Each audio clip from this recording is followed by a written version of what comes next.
Le monde de l'art et le marché de l'art traversent une période d'incertitude et les analystes sont sceptiques pour son évolution, sans parler évidemment de l'opacité peut-être consubstantielle à cette activité, opacité des transactions, de l'origine de certaines œuvres, de leurs propriétaires. On en parlait encore il y a quelques semaines, il y a quelques mois, au moment de l'éclatement de l'affaire des Panama Papers, l'histoire de ce Modigliani des ports francs de Genève, soupçonné d'avoir été spolié durant la Seconde Guerre mondiale, et dont on a eu du mal à retracer l'origine. Alors quel est le tableau aujourd'hui du monde de l'art? Le plaisir ce matin pour en parler de recevoir le plus célèbre des commissaires-priseurs, artiste lui-même, galeriste et collectionneur. Bonjour Simon Depury. Bonjour Simon, comment allez-vous? Très bien. Et vous-même, merci beaucoup d'être avec nous jusqu'à 8h dans notre studio de Genève. Auteur notamment de l'ouvrage paru en anglais, The Auctioneer Adventures in the Art Trade, que l'on peut traduire par le commissaire-priseur. C'est vous, aventure dans le commerce de l'art. On dit de vous aussi que vous êtes le Mick Jagger du monde de l'art. Est-ce que vous acceptez le compliment? Écoutez, c'est Bob Colacello de Vanity Fair qui avait donné ce terme il y a un certain temps. Évidemment, je n'ai rien contre. Je suis un grand fan des Rolling Stones. Je pense que Mick Jagger est une bête de scène extraordinaire, donc je vois ça comme un grand compliment. Et vous aussi, vous êtes, paraît-il, une bête de scène lors de vos ventes. Ça doit être du spectacle aussi, le monde de l'art? Je pense que les ventes aux enchères sont là pour, évidemment, obtenir le meilleur résultat possible pour le vendeur qui confie ses œuvres d'art au commissaire-priseur, mais quand même, également, ça doit être amusant et entertaining pour les nombreuses personnes qui assistent aux ventes. Alors, je parlais de ce monde de l'art un peu opaque. Vous venez de publier un ouvrage sur le monde de l'art destiné au grand public, peut-être pour essayer de déjouer cette opacité. Pourquoi ce monde est-il si opaque, en tout cas dans l'œil et dans l'esprit du grand public? Réputation parfois sulfureuse. C'est vrai que certaines affaires éclatent parfois. C'est votre point de vue? Il y a de l'opacité?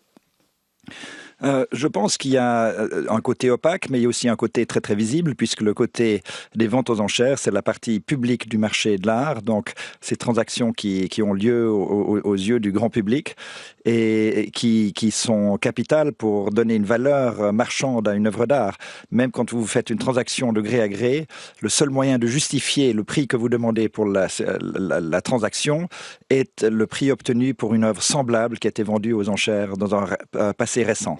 L'art serait particulièrement attrayant, peut-être plus que certains autres produits financiers depuis quelques années, parce que la fixation des prix n'est pas forcément transparente. On ne connaît pas souvent ni le vendeur ni l'acheteur. C'est ça la réalité? Non, je pense que le marché de l'art, premièrement, vous pouvez statistiquement le suivre depuis 1850 jusqu'à aujourd'hui. C'est depuis la moitié du 19e siècle que vous avez suffisamment de documentation sur le prix des transactions pour suivre l'évolution du marché de l'art. Et vous voyez que le marché de l'art, au fil des années, n'a fait que monter.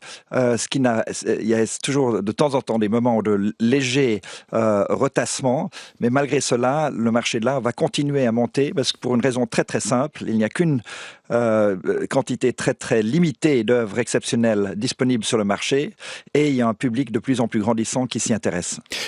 Si l'on en croit la firme Deloitte, en termes de vente, le marché chinois qui a connu une croissance de 900% quand même, tout est relatif en 10 ans, hein, et le marché russe, ces deux marchés se sont effondrés. Quel impact sur le marché de l'art, Simon Depury? Écoutez, les ventes aux enchères qui ont eu lieu à Londres la semaine dernière ont très très bien marché. Les totaux des maisons de vente sont 40% plus basses que les années précédentes, environ. La raison est due au fait qu'il y avait très peu ou pratiquement pas d'œuvres vendues au-dessus de 20 millions de dollars. C'est-à-dire que les propriétaires d'œuvres exceptionnelles se sont retenus, ne voulaient pas risquer de mettre en vente des objets de ce calibre-là sur le marché dans cette période de turbulence économique actuelle. Mais le moyen le plus important pour juger le succès d'une vente, c'est le taux des œuvres vendues, et plus de 90% des œuvres qui ont été confiées en vente la semaine dernière à Londres ont été vendues. C'est lorsque les taux de vente descendent vers 50 ou 55%, voilà le moment où il faut commencer à s'inquiéter. Mais avec des taux de vendus de 90% et plus, on assiste à un marché très très sain. Donc le taux de vente est plus important que le prix de vente, c'est ce que vous nous dites? Absolument, parce que le marché dépend des œuvres qui sont offertes sur le marché. Et donc, vous avez des œuvres à plusieurs niveaux de prix et vous avez le sommet de la pyramide du marché qui sont les œuvres qui se vendent à 100 millions de dollars ou plus. Ensuite, vous avez, si vous descendez le long de la pyramide, vous avez 50 millions de dollars. Vous avez déjà plus de personnes qui peuvent se permettre d'acheter une œuvre à 50 millions de dollars. Vous descendez plus bas vers 10 millions de dollars, etc. Et le bas de la pyramide, ce sont les millions et millions d'acheteurs qui achètent quotidiennement sur des sites comme eBay. On parle des Russes, des Chinois, ce sont eux les principaux acheteurs de ces œuvres à plusieurs dizaines ou centaines de millions de dollars. C'est vraiment cette cible-là? Le marché de l'art est devenu totalement global ces dernières années. Vous avez maintenant des collectionneurs du monde entier qui achètent des artistes du monde entier. Il y a une dizaine d'années, c'était prépondéramment des collectionneurs de l'Europe de l'Ouest et de l'Amérique du Nord qui achetaient des artistes de l'Europe de l'Ouest et de l'Amérique du Nord. Simon Dupury, on parlait des produits financiers et puis du monde de l'art, valeur refuge, alors que les flux financiers, évidemment, sont depuis quelques années très surveillés, trop selon certains. On a l'impression que l'art peut devenir une valeur refuge. Est-ce que c'est ça la vérité? Et d'où une certaine opacité aussi? Je pense que le marché de l'art est considéré aujourd'hui comme une asset class pour un investisseur, une chose qui n'était pas toujours acceptée avant, c'est-à-dire que quelqu'un qui veut investir dans différents domaines, maintenant se dit qu'il est important d'investir une partie de son portefeuille dans le domaine des œuvres d'art. Et vous constatez que quand d'autres domaines plus traditionnels d'investissement passent par des temps difficiles, des domaines comme l'art peuvent plutôt bénéficier. On parlait d'opacité. Certains en Suisse, certaines voix politiques, mais pas seulement, déplorent que le secteur du marché de l'art échappe encore à la législation anti-blanchiment. Est-ce qu'il faudrait qu'il soit plus encadré par la loi pour éviter le blanchiment? Vous iriez jusque-là, Simon Dupury? Je pense qu'il est important qu'il y ait une législation adéquate. Je crois qu'elle existe et qu'elle existe dans les différents pays dans lesquels le marché est très actif. Et en Suisse, elle devrait ressortir de la loi anti-blanchiment? Je repose la question directement. Parce qu'on sait que la Suisse est un grand marché pour l'art. La Suisse est un marché important, pas autant que Londres ou New York ou Hong Kong, qui sont les trois centres mondiaux du centre du marché de l'art, en ce qui concerne les ventes aux enchères en tout cas. La Suisse est plus importante pour les transactions privées, étant donné que vous avez les foires, la foire de Bâle principalement, qui est basée en Suisse, et vous avez également de très très bonnes galeries de niveau mondial basées en Suisse. Donc la réponse est oui, il faudrait que ce soit inclus dans cette loi anti-blanchiment. Il faut aller jusque-là pour protéger aussi peut-être les artistes et les acheteurs, la plupart honnêtes évidemment. Il faudrait aller jusque-là au niveau politique? Je pense que les artistes et les collectionneurs sont protégés par la législation actuelle. En Suisse, on parle beaucoup, Simon Dupury, du rôle joué par les ports francs de Genève, en l'occurrence dans l'évasion fiscale. Il y a eu cette affaire du Modigliani, à la lumière des Panama Papers, de toutes ces révélations, difficile d'en traquer l'origine. Les ports francs, on a fait des reportages, on a essayé d'en faire. C'est un mythe ou une réalité, selon vous, ce qui se trame derrière ces murs? Je pense que c'est une bonne chose, les ports francs. Je sais qu'actuellement, on en parle moins bien, mais la plupart des collectionneurs, une fois que vous êtes un vrai collectionneur, vous arrivez rapidement au stade où vous n'avez plus assez de murs dans votre appartement, de votre maison, pour accrocher toutes les œuvres que vous possédez. Donc, vous êtes malheureusement obligé d'entreposer les œuvres que vous ne pouvez pas accrocher à vos cimaises. Et de nombreux collectionneurs ont des domiciles dans différents pays.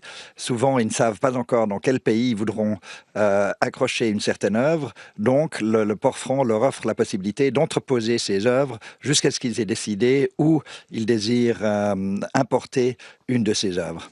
Donc, c'est un service qui est très positif pour les collectionneurs du monde entier. Et parfois, il s'y trouve des œuvres dont on ne connaît pas la provenance, soupçonnées d'avoir été spoliées. Est-ce que ça pose problème, ça?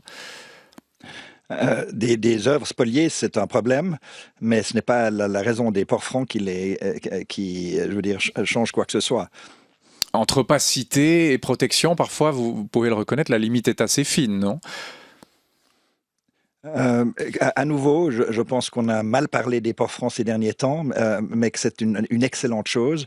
Et de toute façon, il y a des ports francs qui se font maintenant dans de différents pays, et ce serait très dommage si la Suisse n'offrait plus ce service. Dans votre ouvrage, Simon Depury, vous évoquez aussi quelques trucs de commissaire-priseur, comme l'offre du chandelier, c'est donc de pointer vers quelqu'un de non identifié au fond de la salle pour animer les enchères, faire monter les prix. Pratique est d'ailleurs parfaitement légale. Est-ce que c'est pas ça l'illustration aussi de l'opacité de ce monde, même si c'est légal? On a quelques trucs comme ça. Je ne sais pas si vous l'avez pratiqué, mais que dites-vous de ça, de l'offre du chandelier? Non, pas du tout. C'est très, très clairement réglementé, la manière de faire les ventes aux enchères. Vous avez donc un prix de réserve minimum qui est agréé entre la maison de vente et la personne qui confie l'objet. Ce prix de réserve est confidentiel entre les deux. Par contre, il ne peut pas être supérieur à l'estimation basse qui est imprimée dans le catalogue. Donc, il est très, très clair pour tout acheteur que le prix de réserve ne se trouvera jamais au-dessus de l'estimation basse. Autant que vous n'avez qu'un seul enchérisseur, le commissaire-priseur a le droit d'utiliser le prix de réserve pour miser contre cet enchérisseur. Dès que vous avez deux enchérisseurs et dès que le prix de réserve est dépassé, c'est le résultat de celui qui misera le plus qui primera. Bon, on parlait de dizaines ou de centaines de millions de francs ou de dollars payés pour certaines œuvres. C'est vrai qu'il y a eu des records l'an passé, notamment à New York. 160 millions de francs pour une toile de Picasso, 132 pour une sculpture de Giacometti, un record battu l'hiver dernier lors d'une vente privée en Suisse, 300 millions de francs pour un AFEA de Gauguin. Ce sont des prix, des records qu'on va retrouver ces prochaines années où justement, selon ce qu'on disait tout à l'heure, dû à cet effondrement du marché russe et chinois, ce sont des records qu'on ne pourra plus jamais battre. Quel est votre avis là-dessus ? C'est des records qu'on continuera à entendre et qui ne vont jamais arrêter. Je sais que chaque fois, déjà durant les années 80, quand il y avait des records d'humour spectaculaires, les gens disant « Ah, on ne va plus jamais entendre des prix pareils ». Évidemment, ces records vont être battus. Comme je vous le disais au début, il y a une raréfaction d'œuvres exceptionnelles disponibles sur le marché et il y a un nombre limité d'acheteurs potentiels. Chaque année, des centaines d'œuvres terminent dans des collections publiques et ne sont ainsi plus jamais disponibles sur le marché public, ce qui continue à raréfier le nombre des œuvres disponibles sur le marché. Ce qui change par contre, c'est le goût. Il y a une évolution permanente du goût et je peux vous dire que ce que nous considérons maintenant comme très très important, très probablement d'ici 50 ans, ne sera plus considéré comme aussi important. Donc le goût évolue constamment. Le goût évolue vers quoi ? Vers, et je pense à Ulissi, le fameux collectionneur, vers le marché chinois, vers l'Extrême-Orient, c'est là-bas aussi, on va se diriger vers ces artistes-là ? Le Ulissi, comme vous dites, a joué un rôle important pour montrer l'art très important qui se fait en Chine. Et comme je vous le disais tout à l'heure, le marché est devenu global. Les gros collectionneurs s'intéressent à ce qu'il y a de mieux qui se fasse n'importe où. C'est-à-dire, ils n'achètent pas régionalement, mais ils achètent internationalement. À partir d'un moment, vous êtes plus intéressé d'acheter ce qu'il y a de mieux de quelque région que ça vienne. Alors donnez-nous un conseil, vous qui êtes le meilleur pour donner ces conseils-là. Il faut se tourner vers quel artiste, quel type d'art aujourd'hui. Au fond, qu'est-ce qui va marcher demain ? C'est quoi votre conseil là ? Une des choses les plus fascinantes tout récemment, c'est l'éclosion de l'art africain. Il y a d'excellents artistes qui vivent et travaillent en Afrique. Il y a aussi maintenant des collectionneurs africains qui commencent à jouer un rôle important. Et vous avez des biennales comme la biennale de photographie à Bamako. Vous avez des musées qui vont ouvrir en Afrique du Sud, dans différents endroits. Et il y a une vitalité, une originalité dans l'art africain qui est tout à fait merveilleuse. Et je pense que c'est un domaine à suivre de très, très, très près. Eh bien, on retiendra le conseil. Vous vous êtes attaqué à deux géants, pour lesquels vous travaillez, notamment Sotheby's, mais Sotheby's et Christie's génèrent à eux seuls plus de la moitié du produit de vente d'art de toute la planète. C'est plus de 50 milliards de dollars. Vous avez votre propre affaire, Simon de Pury. C'est quoi? C'est un duopole, comme on dit en Suisse, de Coop et Migros. Est-ce que c'est un duopole un peu nuisible au monde de l'art qu'est celui de Sotheby's et Christie's? Comment vous voyez ça? Je ne pense pas que ce soit un duopole nuisible. Je pense que c'est une bonne chose d'avoir des maisons fortement implantées. Maintenant, les enjeux les plus intéressants qui vont se poser les années à suivre, c'est la révolution digitale. Le marché de l'art a été très très lent à embrasser les changements qui ont eu lieu. Et pour le moment, Sotheby's et Christie's sont des maisons qui sont principalement actives dans ce qu'on appelle brick and mortar. Vous avez un certain nombre de maisons qui ont été créées récemment, qui se consacrent aux ventes digitales. Et pour le moment, elles n'ont pas beaucoup d'emprise, mais la participation des ventes digitales va en augmentant très très rapidement. Et ce sera très intéressant de voir comment, d'une partie, le duopole s'adaptera à cette nouvelle situation et si de nouveaux players vont pouvoir jouer un rôle important. Et selon vous, Sotheby's et Christie's semblent parer ou pas totalement, à vous entendre, pour cette transition digitale, cette révolution numérique? Il y a encore un peu d'immobilisme? Bon, quelquefois, quand vous avez une grande maison, c'est plus difficile d'embrasser le changement, mais en même temps, ils ont une position très très forte parce qu'évidemment, ils connaissent le marché à fond, ils connaissent les collectionneurs et savent où se trouvent les œuvres d'art. Alors, on va commenter quelques articles de presse qui nous ramènent à l'art et on va parler aussi du Brexit puisque vous êtes implanté à Londres. Valérie Drouet et Sandra Zimmerli sont avec nous. La question de l'origine douteuse ou des lacunes dans la trajectoire d'une œuvre d'art avec l'exemple de la Fondation Burlet à Zurich. Ça, c'est dans la presse alémanique, Sandra. Oui, c'est la publication l'été dernier du Schwarzbuch, le livre noir Burlet, qui a lancé la polémique. L'historien Thomas Baumberger et l'ancien vice-directeur du Kunsthaus de Zurich, Guido Magnaguagno, ils noircissent la collection Burlet. Selon eux, il y a 20 tableaux au moins dont l'origine est lacunaire et les changements de propriétaires obscurs. Or, ces tableaux devraient être exposés dans l'extension du musée dont l'inauguration est prévue en 2020.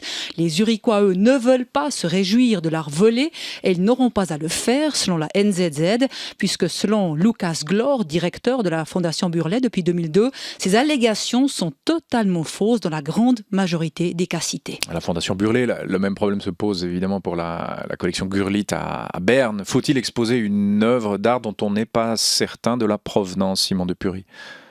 Il y a encore beaucoup trop d'œuvres d'art qui ont un passé douteux et il est très très important que graduellement toutes ces œuvres puissent revenir aux propriétaires ou aux descendants des propriétaires, aux familles des propriétaires. Toutes les œuvres qui ont changé de propriétaire entre 1933 et 1945, vous devez assumer que ça s'est fait dans des conditions non positives et donc on ne peut pas les toucher. Et il y a encore des œuvres dans les collections publiques, dans les collections privées et il est très très important que toute la lumière soit faite sur ces œuvres et on ne peut pas exposer ces œuvres sans avoir totalement clarifié leur situation. Alors là, votre position est très claire. Comme là, l'Autriche qui ont fait un travail remarquable. Il y a des tableaux très très importants qui ont été récupérés. Il y a ce film fantastique qui a été fait sur le Klimt qui a été récupéré par une descendante de la famille Spolier, ce tableau qui se trouve maintenant à New York. Et ce film avec Helen Mirren a été absolument remarquable. Mais vous avez une position très claire. On ne peut pas exposer ces œuvres dont la provenance est totalement douteuse. Donc au fond, la collection Gurlitt va poser problème puisqu'elle sera pour une partie exposée. C'est ce qui a été dit. Simon de Pury. Oui. Mon avis est très clair. Votre avis est très clair sur ce sujet. Oui. Il ne faut pas le faire. Bon, il y a d'autres domaines de l'art. C'est l'archéologie, évidemment, qui nous ramène à Palmyre. Alors, Palmyre, c'est en Syrie, bien sûr, avant les pillages et les destructions du groupe État islamique. Exposé au musée du Lathénium à Outreeve, juste à côté de Neuchâtel, Valérie. Oui, grande page ce matin dans l'Impartial et l'Express sur cette nouvelle exposition. Des photos prises par le missionnaire jésuite Antoine Poidbar dès les années 20. Témoignages irremplaçables du passé antique du Proche-Orient et des prospections archéologiques de l'entre-deux-guerres. Un projet d'exposition qui tombe à point nommé, écrivent les quotidiens, à l'heure où le conflit syrien porte aussi des atteintes au patrimoine. Cette exposition répond donc à un enjeu d'actualité tout en prenant une certaine distance France par rapport à l'exploitation politique du débat patrimonial. Actualité, mais aussi regard sur le passé, sur l'idéologie de l'archéologie coloniale, le tout dans une grande liberté intellectuelle, souligne le directeur du Laténium, Marc-Antoine Kayser. Palmyre qui nous ramène évidemment à une des merveilles de l'humanité, et puis aussi le groupe État islamique dont on dit qu'il se financerait en partie sur la vente d'œuvres d'art. Est-ce que c'est une chose dont vous avez eu vent, Simon de Pury? Non, parce que des œuvres qui n'ont pas de documentation claire ne peuvent ni être vendues aux enchères, ni être vendues dans des transactions de gré à gré. Aucune institution, aucun musée, aucun collectionneur sérieux ne les toucheront. Donc, on peut falsifier les documents, non?